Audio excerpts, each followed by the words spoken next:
Hello everyone, आज की इस वीडियो में हम बात करेंगे एनडीपीएस एक्ट के अगर कोई व्यक्ति चरस, गांजा, हीरोइन, अफीम इस टाइप का कोई भी नशीला पदार्थ जो इलीगल नशीला पदार्थ है, ऐसे पदार्थ को रखता है, प्रिपेयर करता है, सेल करता है, पाया जाता है, तो ऐसे मामले में पुलिस उस एक्यूज़्ड के ख़िलाफ़ किस तरह से कार्रवाई करती है, या फिर पुलिस ने ऐसे किसी मामले पर झूठा केस किसी पर लगाया है तो उस मामले में एक्यूज़्ड पर्सन खुद की अपनी ज़मानत कैसे करा सकता है, और इस टाइप के केस की कार्रवाई किस तरह से होती है, ये पूरा प्रोसेस इस वीडियो में आपको बताऊंगा। वीडियो शुरू करने से पहले मैं आपको बता दूं कि अगर आपने अभी तक हमारे चैनल को सब्सक्राइब नहीं किया है तो वीडियो के नीचे दिए गए सब्सक्राइब बटन पर क्लिक करके इस चैनल को सब्सक्राइब कर लीजिए। उसके बाद बेल आइकन को भी प्रेस कर दीजिएगा ताकि हमारे द्वारा अपलोड की हुई वीडियो की नोटिफिकेशन आपको मिल सके। तो चलिए समय ना गवाते हुए वीडियो शुरू करते हैं। अगर कोई व्यक्ति इस टाइप का कोई भी नशीला पदार्थ अपने पास रखता है, तैयार करता है या फिर सेल करता हुआ पाया जाता है तो ऐसे मामले में पुलिस उस व्यक्ति से जो वो नशीला पदार्थ रखे है, बेच रहा है, फिर तैयार कर रहा है, उसको एनडीपीएस एक्ट की धारा 50 के अनुपालन के तहत ही उसकी रिकवरी करेगी। किसी एसडीएम के सामने या फिर कोई सक्षम अधिकारी के सामने उस नशीले पदार्थ की रिकवरी करेगी।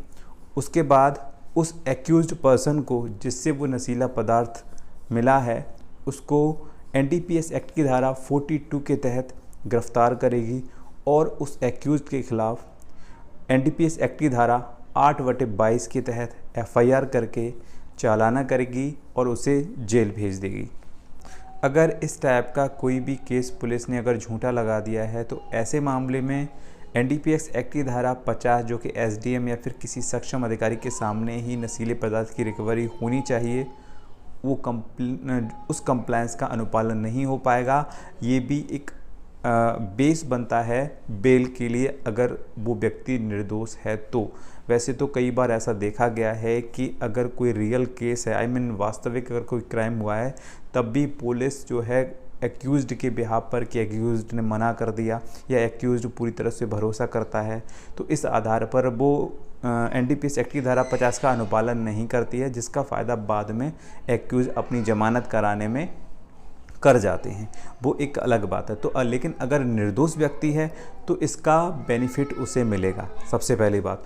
दूसरी बात, घटना का कोई आई विटनेस होना चाहिए। आई विटनेस का मतलब सिर्फ पुलिस से नहीं है कि पुलिस का कोई व्यक्ति इस टाइप की कोई गवाही दे।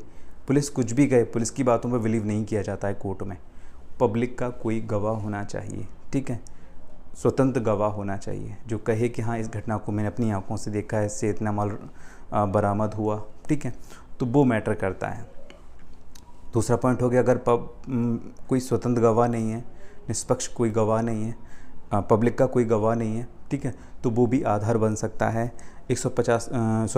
एनडीपीएस एक्ट की धारा 50 की कंप्लायंस का अनुपालन नहीं हुआ है तो ये भी आधार बन सकता है। तीसरा, क्रिमिनल हिस्ट्री नहीं है उसकी कोई, पुलिस ने झूठा केस लगा दिया, उसकी कोई ऐसी क्रिमिनल हिस्ट्री नहीं, तो बोला जा सकता है कि पुलिस ने झूठा केस लगाया है, उसने इस तरह के मामलों में वो इन्वॉल्व है ही नहीं, पुलिस ने ये झूठा केस लगाया है, कोई उसकी क्रिमिनल हिस्ट्री नहीं है, तो ये भी ज़मानत का आधार बन सकता है।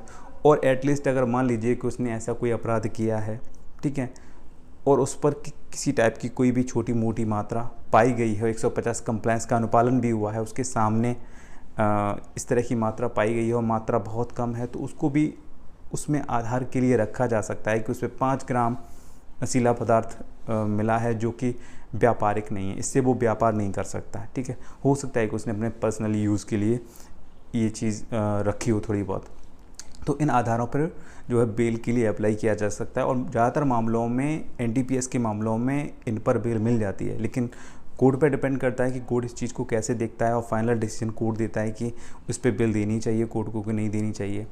ये बात रही। बात करते हैं कि आगे की प्रोसीडिंग क्या है। तो कोर्ट में चार्जशीट प्रस्तुत होगी, चार्जशीट के बाद जो भी उसके बाद क्या है, अगर ज़मानत करा ली है तो ठीक है, नहीं कराई है तो एक्यूज को जेल से तलब कर लिया जाता है। उसके बाद क्या होता है कि चार्ज बनता है, चार्ज बनने के बाद प्रोसिक्यूशन एविडेंस की स्टेज आती है जहाँ पर गवाह जो भी विटनेस वगैरह होते हैं उनकी गवाही होती है, एविडेंस प्रस्तुत होता है। उसके बाद 313 का बयान होता है। उसके बाद 313 के बयान के बाद अगर वो सहमत है, जुर्म इकबाल कर रहा है तो फाइल जजमेंट में चली जाएगी, जुर्म इकबाल नहीं कर रहा है तो आर्गूमेंट में चली जाएगी, उसके बाद फाइल फाइनल आर्गूमेंट में, उसके बाद जजमेंट हो जाएगा। अगर एक्यूज्ड अपनी तरफ से एविडेंस प्रस्तुत करना चाहता है तो फाइल डिफेंस एविडेंस में चली जाएगी, उसके बाद आर्गूमेंट होगा, फाइनल आर्गूमेंट होगा, उसके बाद जजमेंट होगा। तो ये पूरा प्रोसेस है। आई मीन इस टाइप के केसेस में अगर आप बात करेंगे कितना टाइम लगेगा तो मैं कहूँगा 4 या 5 या 6 साल भी लग सकते हैं इस टाइप के केस में। सो गाइज आप जान गए होंगे कि NDPS के एक्ट के मामले में किस तरह से कार्रवाई होती है। I hope you like this video. अगर फिर भी कोई कन्फ्यूज़न हो तो आप मुझे कमेंट बॉक्स में लिख सकते हैं। चलिए मिलता हूँ एक नई वीडियो के साथ, तब तक के लिए गुड बाय।